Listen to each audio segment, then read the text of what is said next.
Magandang araw po sa inyong lahat mga kababayan at welcome back dito po sa Pinas News Review at eto nga mga kababayan, pinalitan na. Ayan na. Matindi to, delikado, mainitin ang ulo. Aba, yan po mga kababayan ang ating alamin at bibigyan ng reaksyon sa video ito.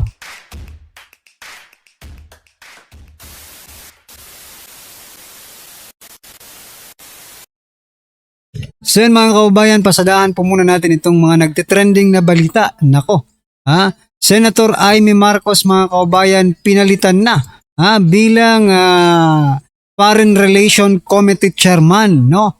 Ang pumalit po ay si Senator Erwin Tulfo. Aray ko po, mainitin ang ulo.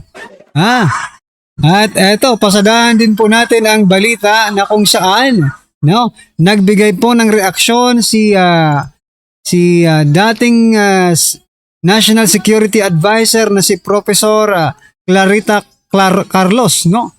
Dito po sa persona non grata ni Senator or Senate President Tito Soto III. Ayan.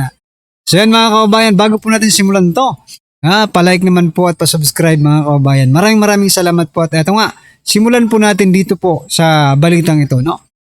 Ay may papalitan ni Erwin Tulfo bilang Foreign Relations Committee Chairman. Aba, just in mga kababayan.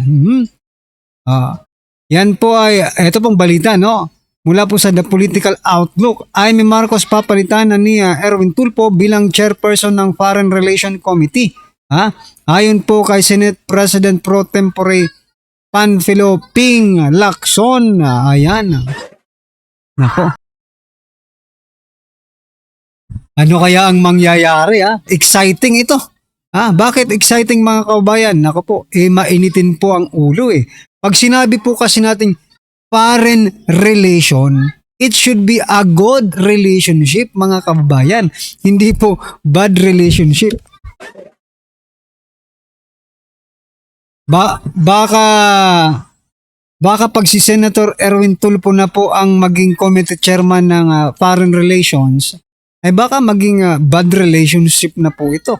Di ba? Kasi mainitin po ang ulo eh. Mainitin po ang ulo ni Senator Erwin Tulfo. Di ba? Kayo mga kababayan, kung kayo po ang tatanungin, no? Maganda ba itong ano nila? Maganda ba itong galawan nila ngayon diyan sa Senado? Rin, alam naman po natin lahat na hindi po maganda, no? Hindi po maganda yung ipinapakita ni Senator Erwin Tulfo in terms of foreign relation with our neighboring country, di ba? Especially the China, mga kababayan. So, ano po ang inyong mga opinion diyan, Pero para sa akin talaga, mainitin kasi ang ulo kaya ayaw ko. Parehas po sila ni Senate President Soto, di ba? Si President Soto rin, persona ng grata agad yung diplomat ng China. Ito pang balita naman, si dating National Security Advisor na si Professor Clarita Carlos,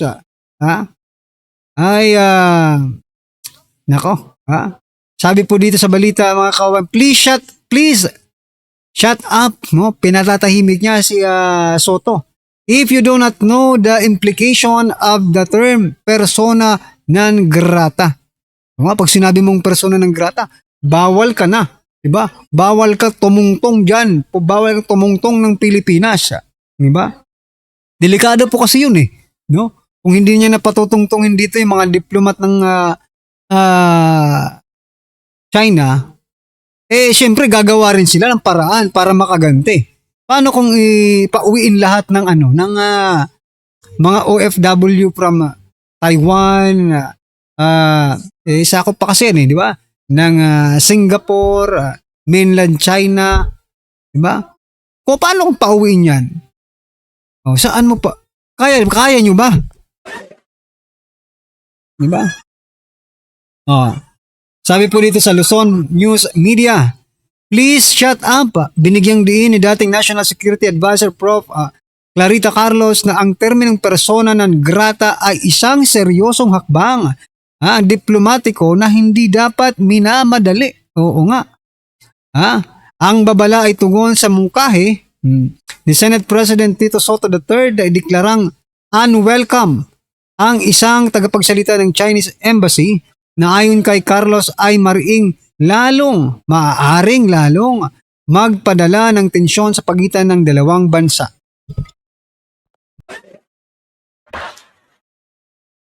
So yan mga kababayan, no? Totoo. 'Di ba? Totoo naman po 'yun mga kababayan. Sabi nga ng Chinese ambassador, 'di ba? Oh, sige. Kapag sige, tatanggapin namin yung persona ng non grata na 'yan, no? Pero lahat po ng diplomat ng Chinese diplomat mga kababayan, ay uuwi papuntang China. Ibig sabihin po, isasarado na po nila ang Chinese Embassy mga kababayan. Kita nyo na yan? Diba? Simpleng salita. You know, may kasabihan yan no? Yung mas matalim pa ang salita. Diba? Mas matalim pa nga ang isang salita kaysa po sa talagang sinasaktan ka no? Mas masakit pa yung salita.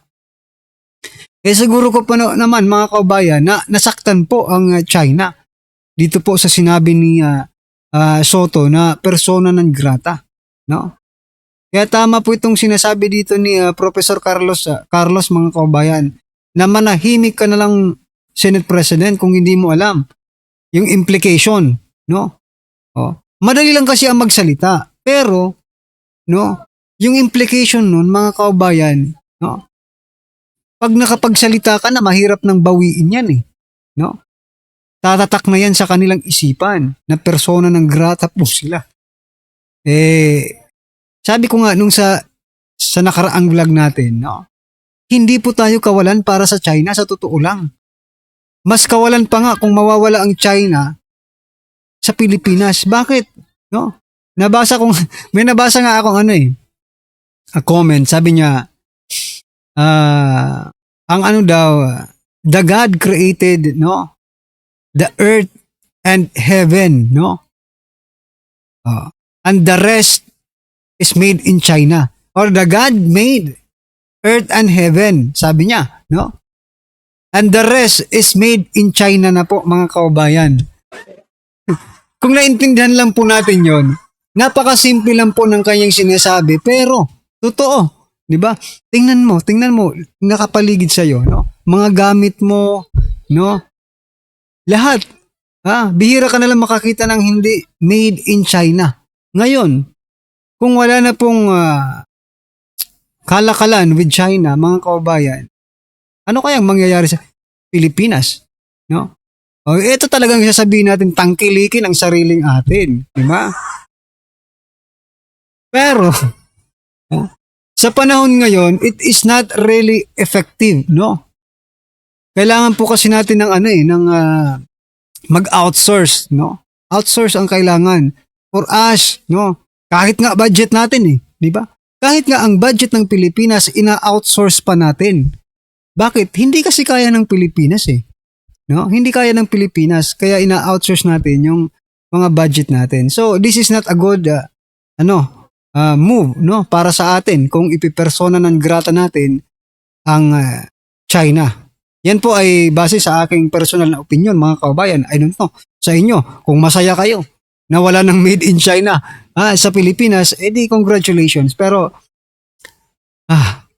it's been long ago mga kababayan, no? Nung lugaw pa lang ang tinda, nung pansit pa lang ang tinda ng mga Chinese, tinatangkilik na po natin sila dito sa Pilipinas, no?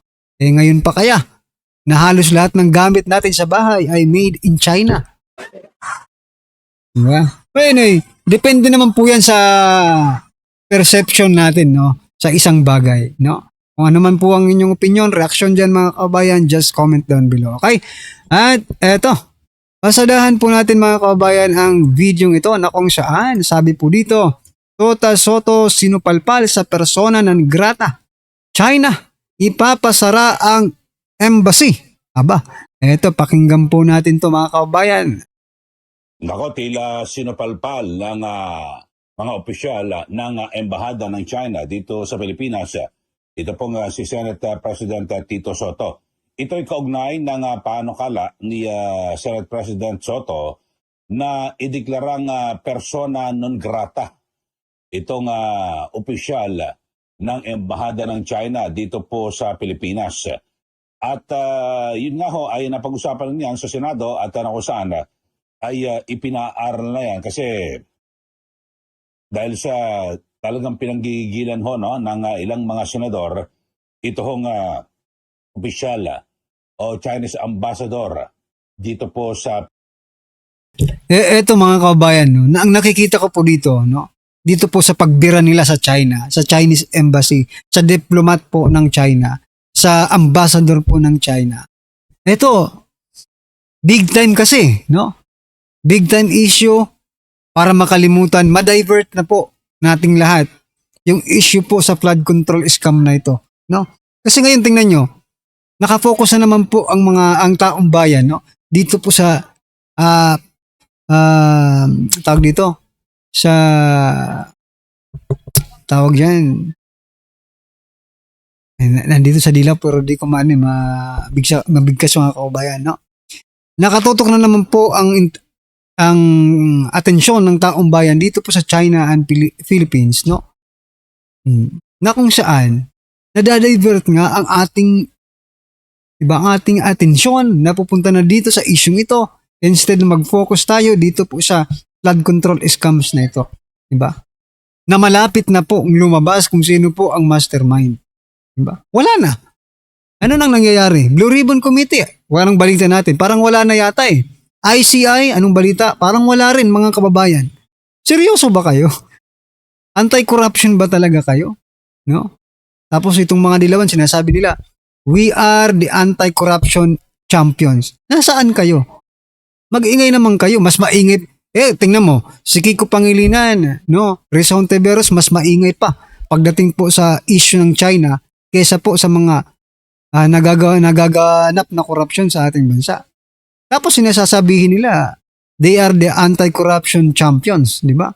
So, wag po tayong magpaano. Although kailangan natin pag-usapan ito, no? Kasi matindi rin ang impact nito mga kababayan pag talagang tinuluyan nila ang China dito sa Pilipinas, di ba?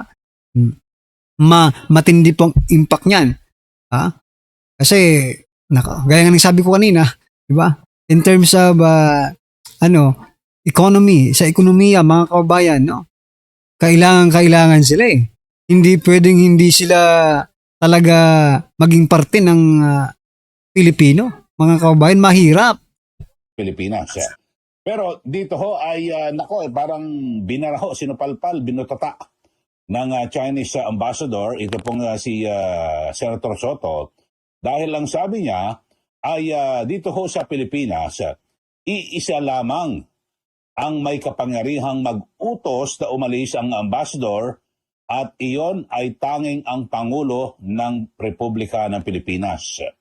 Yan po ang binigyan linaw ng embahada na kaya ang may kapangyarihan lamang daw na magpaalis sa kanya o sa embahador ng China ay ang presidente ng Pilipinas at walang iba kundi si Pangulong Marcos Jr.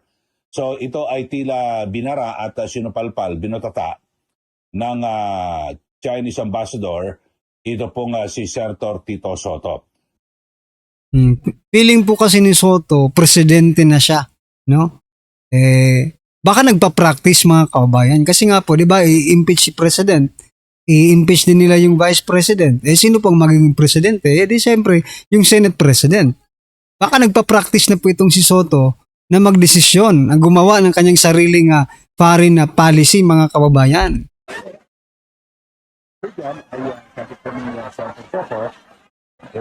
Pinaaral dyan po sa Senado na kung pwedeng ideklara na persona non grata.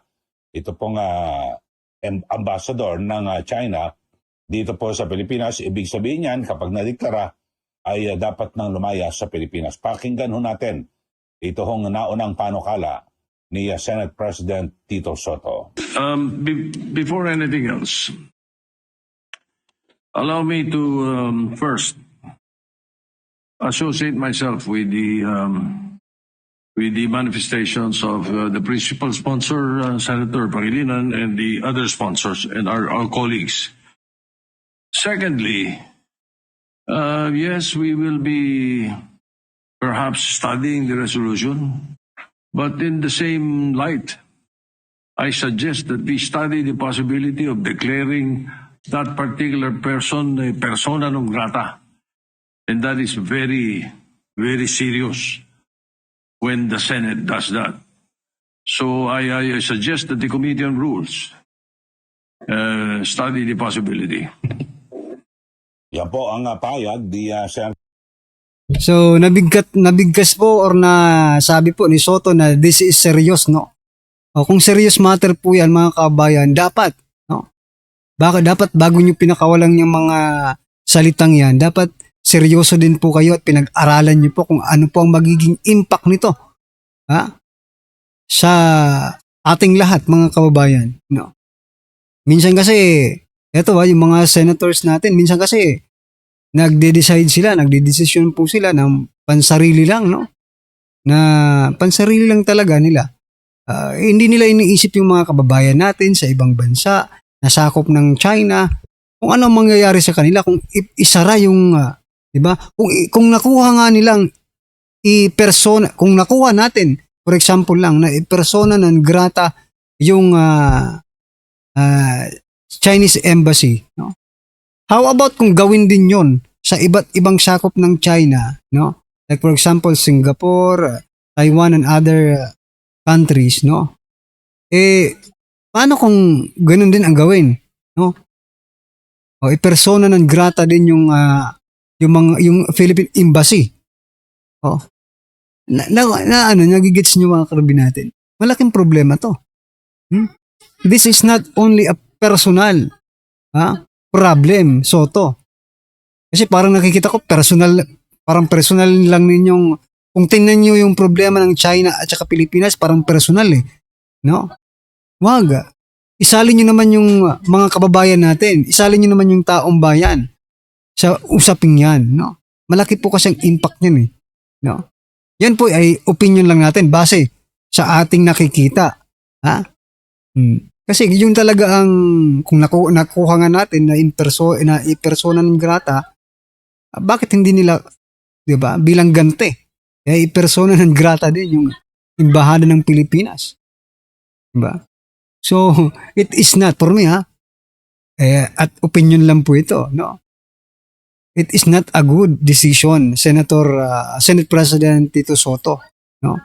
So yun mga kababayan, ano po ang inyong opinion, reaksyon, patungkol po sa video ito? Just comment down below. Ayan, maraming salamat po. Please don't forget to like the video. Maraming salamat po.